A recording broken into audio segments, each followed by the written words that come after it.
everyone. Hello. Hello. I'm Shobha and I'm going to speak on smartphones in today's session. I remember as a child, we hardly had access to telephones. It was only after I went to college we got the first landline at home. And I remember when I got job, in my whole office there was only one manager who had a phone, and that too a big Alcatel piece. It was a unique piece, and having a mobile phone itself was a luxury. Over a period of time, the mobile phones are becoming cheaper, the call rates are reduced, and it is accessible to everyone. And this has brought about a big revolution across. I find now even a vegetable seller, for it, even my driver has a mobile phone, and that is a smartphone in itself, which is amazing. I mean, the way things are progressing, the way technology is developing, is at amazing rate. I mean, I feel amazed. My dad doesn't even know how to operate laptops. Forget about smartphone. He just get confused with the touch screens and everything. We have given him smartphone although, but that too he just knows how to receive a call. That's it. He can't even cut it properly. So that's how it is. But if you look at kids, the kids are the Z next kids, I would say. I mean, they are amazing. Today's kids, they are so intuitive. Whatever gadgets they get, they just get addicted to it, which is in a way good. But I would say it would have been better if they spent some more time outside as well, like we used to do. Today we have phones in the markets, which has earlier the phones were just for the talking purpose. I mean, just one-to-one talk. Now today's phones are for like video conferencing. SMSs are like, what's that? Outdated. Now today's world is more about WhatsApp sharing, Facebooking, tweeting, and all these things. If you go out in the market and try to purchase a new smartphone, it's generally the shopkeeper would be advertising, oh, it has 12 MP camera, and it has this, it has that, and he will load all sort of apps on it, and it is so loaded, but the piece is so thin. I mean, that's how it is. From the applications perspective, I find the phones are like used across industry, cutting across incomes groups and everything. I find it, you go for shopping, nowadays the billing queues are so long. Although they are equipped with all latest POS systems, still, why is the retail market going towards online shopping? It's because of all these advancements and the improvements in technology. The finance transactions, I find earlier my mom used to send my grandmother money order. And then after she used to receive money order, my grandmother used to write an inland letter to my mom saying that, oh, I received your money. And I remember as a schoolgirl, my mom used to write letters to my grandmother, and she used to occupy each and every space in that inland letter. She had so much to share. And at times I used to say, Mama, I want to write a couple of lines to her. And she used to leave me such a small space, and that too which would be sticked. That space was left for me to write to my grandmother. Nowadays, it's really because of smartphone, I can do a video call because my cousins have smartphones at my native place. So I can do a video call with my grandmother. She can see my daughter playing around, speak to her. So the networking and the interactions is faster, I would say. But that has given rise to the lesser number of human interaction, which I see. I mean, however smart your phone is, I think people have become unsmart over a period of time. They have lost touch. They have become a bit inhuman or insensitive at times, because we get all sort of information, good or bad, whether it is a good news or bad news, whether it is a rumor, but it is all so fast that at times, even if it is a genuine bad news, you are hardly sensitized about it. So that's what I feel is bad. And the second part is, we have WhatsApp group, we have WhatsApp for school friends, college friends, office group, everyone. And this continuous messages being transferred. But at times when you are face to face, there's hardly anything which we have to speak. I think that is what we are losing over a period of time, and we shouldn't be doing that, because finally your empathy cannot be replaced by the smartphone. That's what I feel. Thank you so much. Good, good, good, good. So therefore the communication was very clear. Now you can give your comments, or you can ask her questions. Ask her questions, because answering questions, you ask any weird question and the person has to answer. So that also requires an ability, awareness, ability, and one has to be very sharp. Yeah, ask questions. Professional questioner. You have asked maximum number of questions. Yes. Just to keep it interesting. Yes. Give him a big hand. Yes.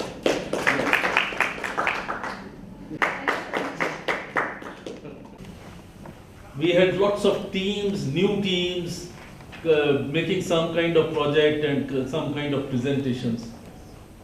But you have teams, everybody has a team. What is a good team?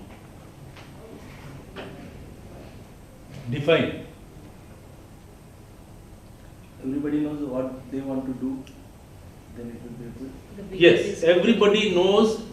Actually, the leader should ensure that everybody, it's leader's duty to know, yes, this is shared value, we'll call it shared value, values which you are sharing. Then complementary skills. You see, a team must have complementary skills. I don't say that there should not be multitasking. Now, if you are you should be capable of sitting on this chair, that chair, but you should specialize on your own subject. And those subjects should be such distributed that they are complementary, so that nothing is left out. What else?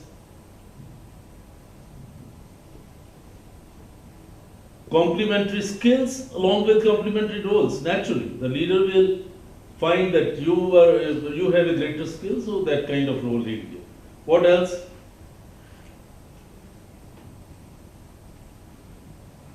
Individual capabilities. That skills we have seen. Individual skills or capabilities, and the leader gives the rules accordingly. Appropriate delegation of the work. Yes. Yes. Delegation and communication again. Then one lesson which I learned from that, which I taught last Saturday also, Super 30. So when I talked to him, they said no, they collaborate and they compete with each other. So if in a small team you are competing with your time, you should do your work on time and help. I do not know in what possibility you have possibility to help, but it's so highly technical. But still, I think you can help. You can help instead of bothering every time the leader. I'm talking of the team. So you have to inculcate in the team this spirit of helping each other and competing with each other. Collaborating, helping each other and competing with each other. Then I would say a team must celebrate. You must have some kind of celebrations. When you complete some small, it doesn't need to be a big celebration, but some kind of celebration so that the team gets a bond and an identity should be there. Yes. Hello everybody. Hello. This is Ganesh. I'm going to talk about IT. According to me, IT is it, the thing which puts a glucose in the things, the dead things I could say. And I'm going to talk about all those things where it puts a glucose and it gets something resulted into something great thing. Okay. Secondly, what I think is it is about the sharing the knowledge and all those things. Many times I heard that somebody says that in Ramayana we had introduced, we got the invented the aeroplane. It is also the new movie came Hawai Zada. They had said that India had introduced the plane and all those things, but we had not shared it. I think so. But IT gave a platform to share your knowledge which was end for my knowledge, but it was a start point for the another person. Means which I think helps like that way. Okay, here are some examples or some things or uses, I would say, of IT where it changes some resulted into something great. Okay, one is in the social life, as everybody said that social media was it was sharing my personal life or my personal events or my personal everything, sharing with the people and just congratulate or just wish somebody. That makes that's communication happens due to the IT. Again, connectivity.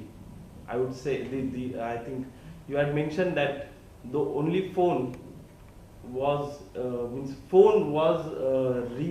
refurbished by IT and make it smartphone.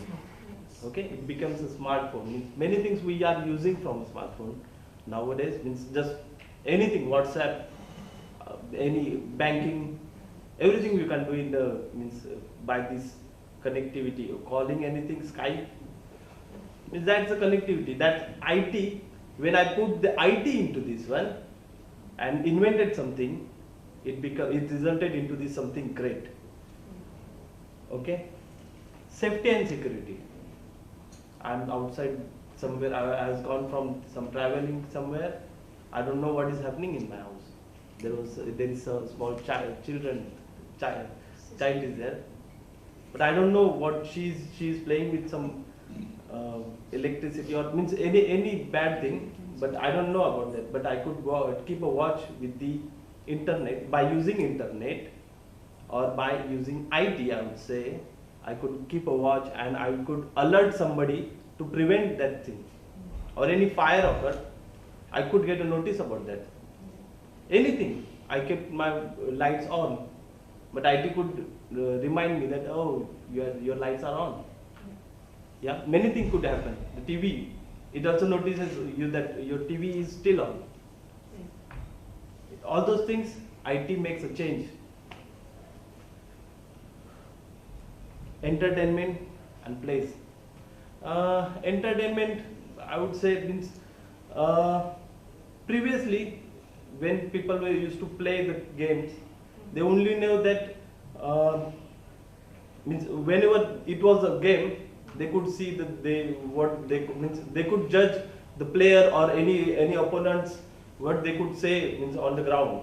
But nowadays we could record that game, we could replay that one, we could analyze very perfectly to the opponent, and we could say that yeah, Shane Warne could ball in this way, so that it is his power to ball like this way. Okay, so we got a chance, one good opportunity to analyze the people, opponent. This somewhat I could say in a play. Or I heard about that we could play, we could put a sim in a shoes where we could judge how many miles I ran, or how many steps, or what was my heart rate, and everything I could count. How I am breathing, what is my BP, and all those things. That means that is a facility get available with the IT. It is also fascinating for government, just like eyes. Okay, I could say they are keeping eyes on environmental changes. Okay, anything, any geographical changes are happening, they could keep eyes on that. Any traffic, they can manage the traffic from the this IT, using IT. There are a lot of things they could do, but it is one point judgment, means one point. They are getting one point information from everywhere. They can manage everything. Okay, it makes a convenience for them. Okay, there might be some drawback of this one, but it's up to the person how they want to use. Means there are drawbacks of everything. the newcomer. But it's depend on the person that how to use it. Okay, if it gets into the proper person, he will use for his knowledge. But if it is get for terrorist, he will of course misuse that, right? So that's all I think about IT. Okay, thank you. It's the singular plural. You know, your verbs were not Yes. in Yes. sync with the Yes. subjects. And then I think you can a little bit improve on the contents. The contents did not come out so clearly as some of the speakers now. But your pauses were very good and you were speaking very confidently. Those are the things. So we'll have one more. Thank you. Give him a big hand. Good afternoon all. Good afternoon. Since we have already spoken about IT, social media, I think we may have all been very saturated listening to the same topic. So I've just taken something different, which is not just personal to me, but it's just something we all may share. So it's about talking about we Indians being so non-compliant and so reluctant to follow the rules and regulations of this country. Now, why we are so non-compliant? So what I'll be talking about, or it is a very debatable topic in a way. So we may try to analyze things, why we have been like that, why we are like that, and why we cannot improve or we may improve. And maybe we also compare with some of the other developed nations whose citizens are more compliant and which we may connect to them. So to start with, in India, as we all share the same sentiment, we all keep cribbing about the roads, the cleanliness, the corruption, the government offices being so inefficient. At some point in time, one or the other, we encounter these things and we do crib about it. But no one has, or we may have, even I am the culprit here, be a part of it by doing certain activities which we shouldn't be doing, but we still do it. May it be cleanliness, we throw the chocolate wrappers on the road, and then the other day when we see so much garbage on the road, we keep saying that, okay, there's no cleanliness around, this country has become so dirty, and then we start comparing with the other Western nations, very closely, the European nations which are practically more clear than what India is. Talking about bribes on the roads, the traffic, we drive fast, we never follow the speed limits, and then we see a lot of accidents happening. The traffic rules, the traffic lights are often jumped upon, and then when we get caught, we try to bribe and settle on the road rather than go in the court. And at times, every one of us, some or the other time in our life, have done it. Then I think we don't have any right to crib about all this nonsense we come across. Even the inefficiencies of the government offices, we go in there, we have to pay a price for whatever work we have to get it done, but no one raises voice. I think no one asks questions, even they live with it. The problem with what we have is that we live with these problems and do not raise our voice against it. One or the other person does it sometimes, but again, I don't think so that's enough. We all have to stand up. Now one example from my life I'll share. In 2002, I went abroad for the first time in the UK for my higher education. So the moment I came out of the airport, I looked everything so lush and green, everything maintained. Even the lawns and the public roads are maintained. It's very clean. Everything is so efficient and smooth. So I started to thinking why we don't have the same thing in India and what's wrong with it. Then I started meeting more people there, the mentality, and what's going behind their head is because they are so compliant in their own respect. And okay, so that's all very good. But then when I look back to India and I think of looking at myself, why we have so much resistance in following this, what's the problem behind it? Some people have to say, we all Indians, okay, we have been abused by the British for the 200 years and they took all our money, so we keep blaming them for all our financial difficulties in this country. But no one has ever looked into it, who the real problem was. We ourselves, because we let them rule. They were more smart enough that they ruled it for 200 years.